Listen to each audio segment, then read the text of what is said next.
Hi, good afternoon, everyone. I am sure most of you must have just taken an afternoon nap or out with your friends for lunch or planning for your dinner tonight. It's a Saturday evening. I'm sure most of you would have planned get togethers. Even I'm planning to go out with my friends. I'm excited about a poetry event that I'm going to attend, which is also about reviving our tradition of connecting to people through postcards. I'm very glad I'm going to attend Prachija's event today, this evening with my friends. Before I do that, I thought quickly let me have a word with you and talk about the video series that I plan to start and why the video series after a long time. So quickly, I'm Sandhya. I'm a communication coach, speaker, writer. I've been writing for Asian Chronicle for a while now and spoken about introverts and communication in my couple of videos earlier. I am a founder of Drishtikon. Drishtikon, as a lot of people know, has been into coaching of women entrepreneurs, professionals across different walks of life. Yana, and then I'm also the co-founder of Yana. Yana, the full form is "You are not alone anymore." Why Yana? Interesting. So I'll talk about how Yana was conceptualized. Yana started, the concept of Yana was initiated around some years back, which was while I was coaching one of my IT professionals in Gurgaon. And he calls himself an introvert. He calls himself a shy person. So, one of the interactions that I had with him, and I asked him how his Sunday evening was, he responded very reluctantly, and he told me in detail about how lonely he felt during the weekends, how alienated he felt he was when he was in his social get-togethers, how isolated he felt when he was in a professional environment. All that I wanted to tell him at that moment was, don't worry, you're not alone anymore, I'm there with you. But was that the right statement to make?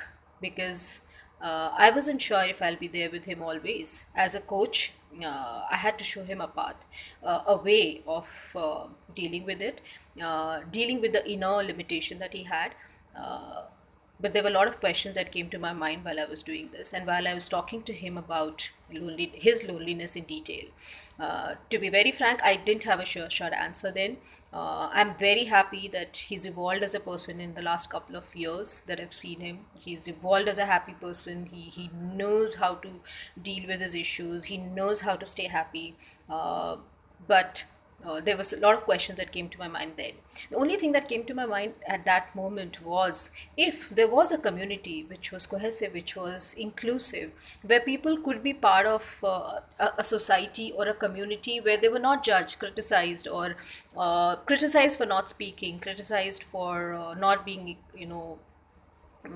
not being able to talk openly or express themselves as the others do. If there was a society which is, inclusive in terms of uh, adding those people who are single, who are alone, who are depressed, who are isolated, single parents, widows, divorced people, a lot of people who feel they're unique and they're not part of the other communities, a lot of people who feel they're special and they don't belong to that society, who feel that they're good in their own space. Those people, I want to create a community of a tribe of happy souls where all these people could come together, share how they dealt with it, how their journey has been, and they share it, and we create a beautiful community of happy and beautiful souls. That was my idea of Yana. And thanks to Devika and Suman, two beautiful souls I met in my journey in the last couple of months, and we could give a structure to Yana. We've already launched a couple of programs and planning to launch more.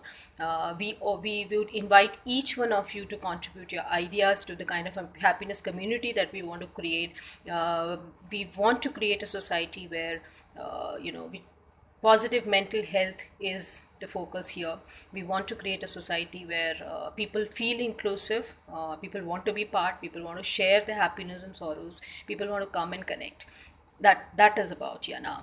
Now, why do I want to start the video series? The idea of video series came to me during this journey of 8 months that I had in Mumbai. I moved to Mumbai a couple of months back, and I kept whining and complaining because Mumbai was not my city of choice.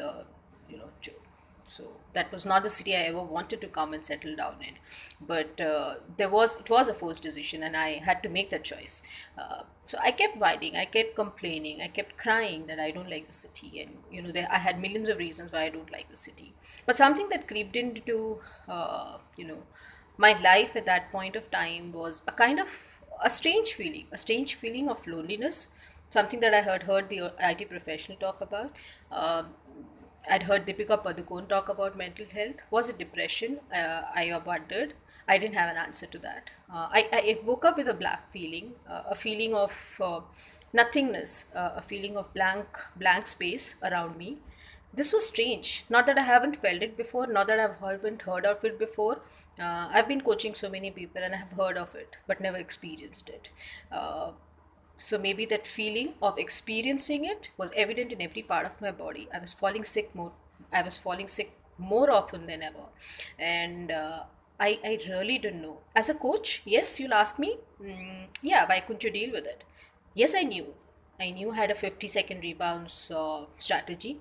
I knew I could go to a psychotherapist. I knew I could go to a psychologist. I knew I could take antidepressant drugs. I knew meditation could work for me, or maybe a party could work for me, a get together could work for me, or there were so many things that I could have adopted. Google has a list of things that you can do when you're depressed, lonely, alone, uh, but nothing worked for me. But there are certain things that I tried. There were a lot of activities that I did. I listened to a lot of motivational talks, and I read a lot of books. I did a lot of things beyond my comfort zone at that time. My body didn't allow, my mind said no, my heart said no, but then I did those things because I just wanted to survive it. Uh, and thankfully, a couple of things worked for me, and it worked beautifully for me. I evolved as a person, which is why I'm sharing my 30-day video series, because I really think if it helps someone, I'll feel blessed if it really helps someone. I also, you know, felt that these video series would be a great insight to people who go through these struggles. I'm sure their struggles are much more than what I have, and I'm sure the life is different from what my life has been. My journey and their journey may not be a match, but then that is the idea of. But the idea of creating the videos is to see if there is some kind of a connection, and you think that my videos could help you in some way or help you come out of it. I'd feel blessed. I'd really feel that I could contribute in some way to your transformation or your personal happiness. So I will be sharing my 30-day video series soon, and I'll tell you about what I'm going to share. This videos would be about conversations that I had with myself. I had with my people who were around me. I had conversations with friends who were there for me. I had conversations with friends who were not there for me. I had conversations with people who did not support me. There were people who supported me. All were part of my journey. I cannot say, I can't be speaking about only people who supported me and only talk about successes. I'll talk about my failures, about my dissatisfaction, and how I dealt with each one of them, and why each of the experiences is important for me and important for all of us to know. Yes, so this is about the video series that I was talking about. Now, coming back to the community, the community that we plan to create. I want to tell everyone that Yana, as a community, is a community which will not promise matchmaking. It will not promise like-minded people. It will not promise you friends. But it is a community that promises you that you will get to experience human interaction. And why I say that. While doing these, practicing 28 days of gratitude with 300 people across India, something that I came across was, while I was writing this gratitude, I also wrote gratitude for the city that I was living in, Mumbai. While I was writing this, I realized something, that Mumbai has given me something more than what I had ever felt in my life, or maybe I had missed out. Uh, in my i10 Hyundai Santro sports car in Delhi, that was my car, and I used to travel to Delhi, Gurgaon for my speeches, my talks, my hosting a lot of events, and for my coaching sessions. I traveled. I felt it was the most luxurious, piece of thing that I had, and that was my space, and that was my personal space. But now, when I travel daily in Mumbai and the locals, what I've realized is the human touch was missing. The human interaction was missing. Something that I really connect to in Mumbai is everyday human touch, human interaction, the face-to-face conversations that we get to have with people, the amount of experience that I get when I share taxis, when I do pool cab, when I share autos, when I'm traveling in a metro, when I'm traveling in the locals, is all about human. I am not looking at a person beyond the glass window of a Hyundai i10 automatic car. I am not looking at a person just by exchanging the business cards. I am not looking at the person by the way he clicks selfies. I'm talking about face to face conversations. I'm talking about daily human emotions. I think that was missing.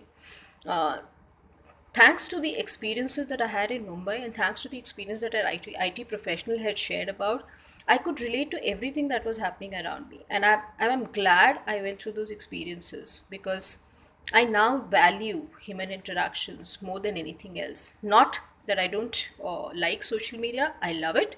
And I'll tell you why I love it and how I'm going to use that to my advantage, or in fact, our advantage.